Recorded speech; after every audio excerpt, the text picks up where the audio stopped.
A millionaire hears twins begging for a loan of bread and does the impossible. What if one chance encounter at a grocery store could change the lives of not only those you've helped, but your own as well? This is a story about how kindness isn't always loud, and about a man who found home where he never looked. Before we begin, let us know in the comments what part of the world you're watching from today. The clerk's voice was harsh, but tired, not angry, just distant. Two 9-year-old girls stood at the counter, clutching a loaf of bread tightly in their hands. They were mirror images of each other.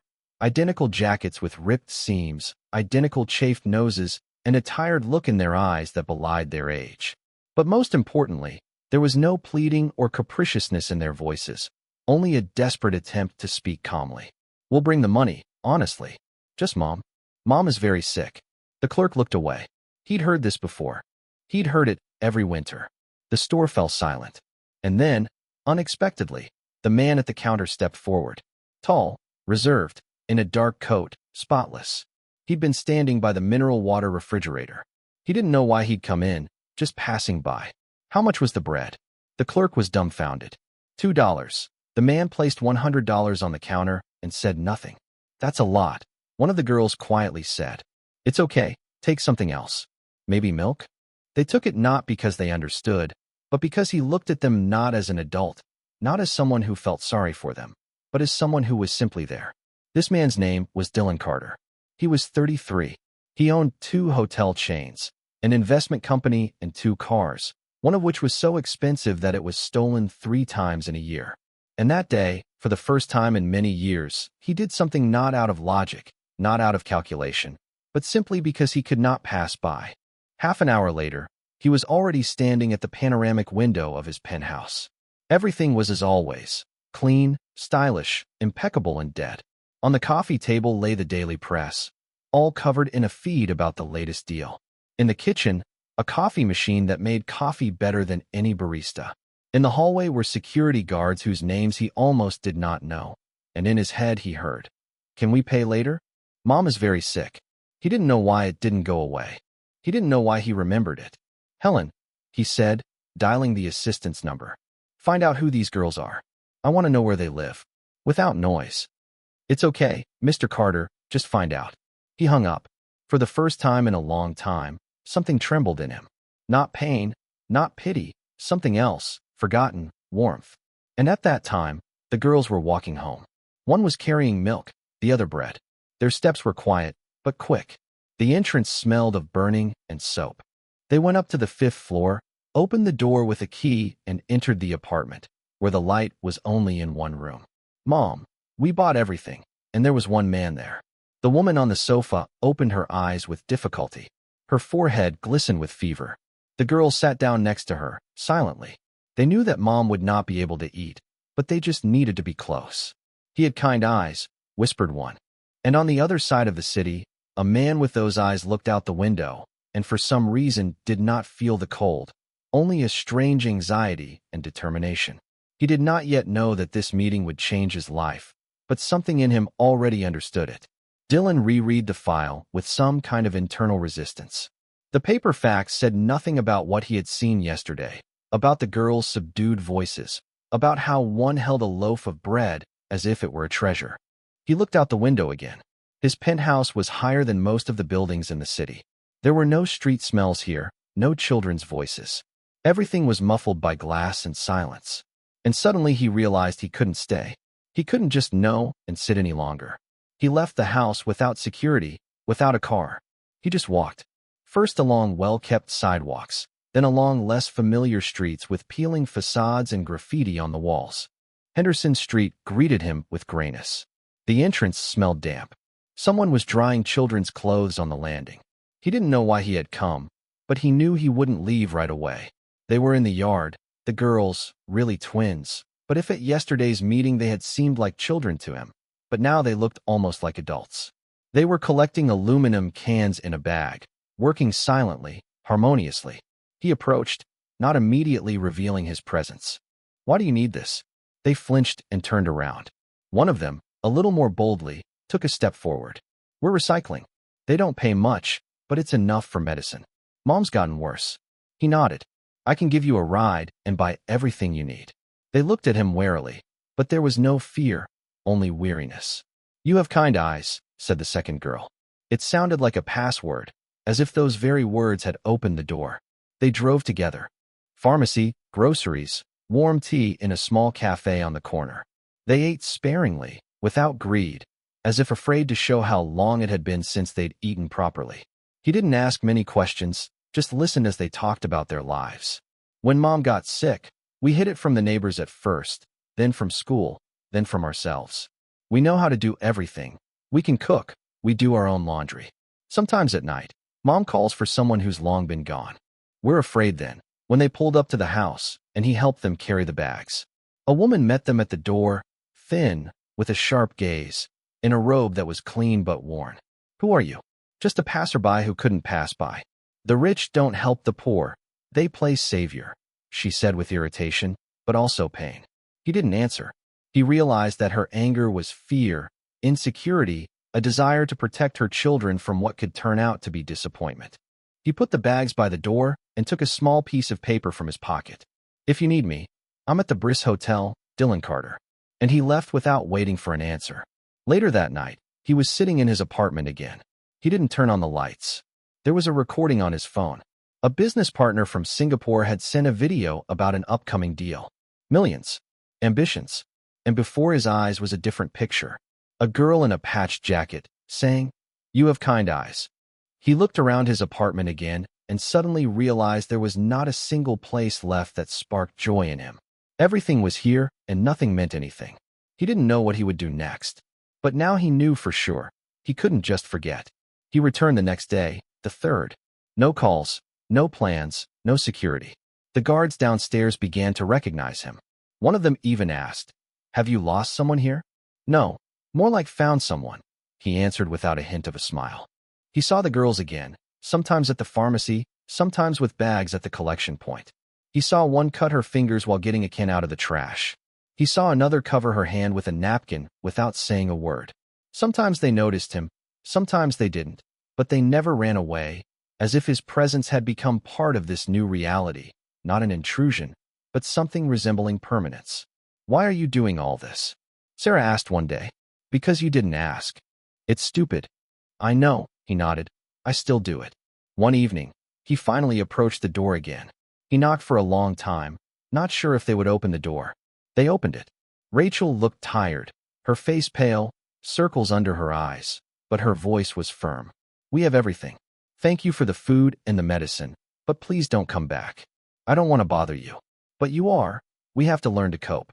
And if you can't cope, then we will have only one thing, dignity." He nodded and left again, but not empty-handed this time, with understanding.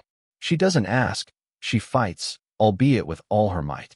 That night, he wrote a short message. "Helen, find out if you can get Rachel Winter a job, something easy in the breeze. Let her think it's a regular opening." The answer came within 10 minutes. "We'll get her one." Quietly, and without unnecessary details. Meanwhile, the girls continued day after day, trying as best they could. One day, he saw Olivia standing in front of a bookstore window, looking at fairy tales, not asking, just looking. The next day, a paper bag appeared at the door with the inscription, "Just for reading." Not from someone, just from somewhere. In the fourth week, Dylan himself felt something strange inside for the first time, in his chest. Something like a prick, not from pain, but from life. He stopped monitoring the markets, canceled a meeting in Zurich, told his assistant, "I want to stay in the city." "For how long?" "Until I figure out what's next." One night, he stood at the window of his apartment. In the distance, the streets that Henderson now knew gleamed. Number 15, a place where words had value and actions had weight. And suddenly he remembered when he was little, his mother had once said, "The hardest thing is not to lose the person inside you when everything gets easier." He hadn't understood it then, but now he began. The next day, he came again, not with gifts, just to be there. "Mom's asleep," Sarah said, but she was feeling better. "Do you want to wait?" Can I? The three of them sat in the small kitchen. The kettle boiled. The girls argued about the correct way to put honey before or after tea. "Were you ever a child?" Olivia asked. He had been a long time ago. "Who was with you then?" He fell silent. There was no answer. No one. And in that moment, They seemed to understand him more than any person in his entire adult life. That night before bed, one of the girls whispered to the other, "Do you think he really stayed?" "I think so. He doesn't leave with the same expression anymore." And on the other side of town, the man who had everything thought for the first time in his life, "I'm not going up. I'm going where there's meaning." He didn't yet know that the night would soon come when he would have to run not for money, not for duty, but for those who had become closer to him than anyone in 30 years. That night, the temperature rose again. Rachel moaned in her sleep, clutched her chest, and breathed heavily. The girls took turns placing a wet cloth on her forehead, trying to bring down the fever with pills, of which there were almost none left. "She's not waking up," Olivia whispered. "It's more than just a fever," Sarah added, and for the first time in a long time, something childish trembled in her voice. "We can't handle this." They didn't cry, didn't scream. Sarah stood up, opened the window, and breathed in the icy air. "Remember how he said, 'If anything happens, we can find him.'" "Yes. Then I'll run." "In what?" "In this. It doesn't matter." Sarah put on a jacket over her pajamas, sneakers on her bare feet, grabbed a scrap of paper with the hotel address on it, and ran out into the night. The city was different at this time, quiet, angry from the wind. The headlights cut the darkness. Cars hissed on the wet asphalt. She ran, barely making out the road. Another turn. The stop where they had once been driven. A sign with the hotel logo, gold letters. Adults walked past, and no one stopped. Finally, the entrance. A huge hallway with a glass door. The security guard was about to say something, but he saw eyes, the same ones Dylan had seen in the store, and now looking at him across the reception desk. "I need him." A man with kind eyes. 2 employees went up to the 5th floor at once. 10 minutes later, the car was already racing through the night city. Dylan held the girl's hand. She was shaking not from the cold, but from fear. "You did everything right," he said. "Very right." "I didn't know who else to trust," she whispered. "Only you." When they entered the apartment, Rachel was unconscious. Her cheeks were burning, her breathing was ragged. Dylan, without wasting a second, called directly the head of the clinic, with whom he had signed a corporate contract a year ago. 15 minutes later, the ambulance was there. He went with them and stayed. The clinic admitted the woman without any paperwork. The doctors recognized her name and nodded silently. He didn't say who he was, only asking, "Do everything possible, but most importantly, quickly." The girls sat in the waiting room. Dylan was nearby. He poured them hot chocolate from the coffee machine. Then more. Then he bought them Snickers, which they didn't ask for, but took anyway. 2 hours. "Will you stay?" Olivia asked.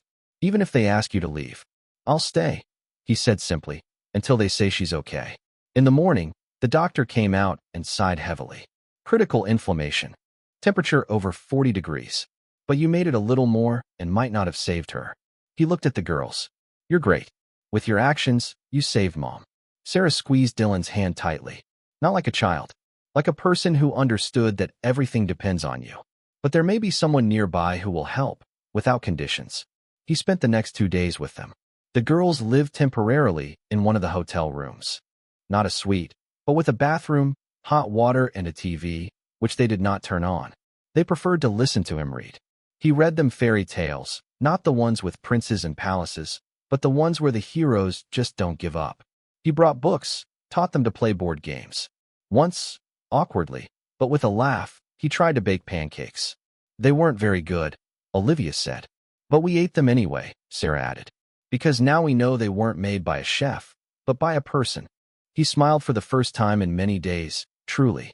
A week later, the doctor said, "She's coming to her senses. We can talk in a couple of days." He didn't know how he would take it, didn't know if he would push her away again, but now it didn't matter anymore. He didn't come out of gratitude. He simply couldn't stay away anymore. In the evening, when the girls fell asleep, he sat in the corridor of the clinic, drank cheap coffee, and looked out the window. There, behind the glass, dawn was beginning, and in that light there was something like a beginning. He took out his phone and wrote to Helen. "I think I understand why all this was. Not business, not numbers, but for this feeling of being needed." There was no answer, but he didn't expect it. He looked at the city where he had lived for 30 years, and only now for the first time he felt not alone. Rachel came out ward on the 3rd day. Weak in hospital pajamas with her hair pulled into a tight bun. She saw him right away. He was sitting in the hallway with two blankets, one on his lap, the other covering Sarah, who had dozed off next to him. "Are you still here?" she said, not as a question, but as surprise. He nodded. "I stayed because someone had to. You have your own life, your own affairs, and now I'm not sure." She sat down tiredly next to me. "I don't like the feeling of duty, and I don't ask for either thanks or trust." "And what then?" He was silent. "So that one day you will believe that helping in this is not pity.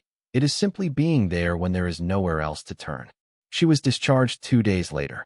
He came for them, but not in a car with a driver, in a taxi, in an ordinary, old, a little dusty one, because he wanted it not to be a gesture, but just a ride home. She drove in silence. The girls chattered in the back seat, as if nothing had happened. Hard days. Only one moment changed everything. Sarah laid her head on her mother's shoulder and whispered, "He stayed, Mom." Rachel didn't answer, but she glanced in the rearview mirror, and her eyes were different. A week later, he knocked on their door again. "Sorry, it's me again," he began. "I wanted to offer you a job. I can't now. I need to recover. I understand. I'm not rushing you. Just when will you be ready?" "What job?" "Administrator, one of the floors in Breeze. No heavy lifting. Flexible hours, benefits package. Because you feel sorry for me. Because you deserve a chance. Not for the past, for the way you live." She looked at him for a long time. "I don't want to just survive. I want to live with dignity." That's the essence of the offer. She came for an interview 2 weeks later. No one at the hotel knew it was at the owner's request. Everything was like everyone else's. Questionnaires, short training, uniform, shifts. She managed quietly, reliably, without indulgences. He didn't interfere. He just sometimes came into the lobby unnoticed. He watched her interact with the residents, how she wrote in the journal, how the girls ran along the corridors carefully, almost whispering, so as not to disturb them. Once a week, he came to their home, not with gifts, but with himself, read to them, played. One day, he fixed the faucet, then brought a lamp. "Aren't you afraid that one day we'll disappear, and everything you've done will be in vain?" Rachel asked once. If even one day with you felt real, then it wasn't in vain. Weeks passed, then months. He became a part of their lives. Not the center, not the benefactor, not the guest, just a part.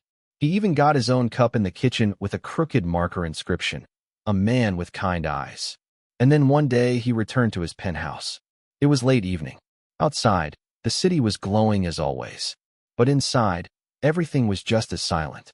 He walked through the rooms, stopped at the picture window, and looked down. "I built everything," he said out loud, "except for one house." A thud, an echo, an emptiness. He opened the closet. There hung suits he no longer wore. Shelves filled with watches that held no meaning. He thought of the girl in her pajamas running across the city at night. How Rachel, despite her weakness, pushed him away so as not to depend. How the kettle whistled in their small kitchen when they ate pancakes together for the first time. This penthouse had everything except life. He realized that returning was not to a place, but to people. From then on, he was just Dylan. Not Mr. Carter, not an investor, not an owner. He was the one who didn't leave. Sometimes in the evenings they looked out the window together, sitting by the heater in their apartment. The girls argued about which star was theirs, and he was silent and listened, because for the first time in 30 years he didn't need to be heard. He was simply accepted, and he knew he was home.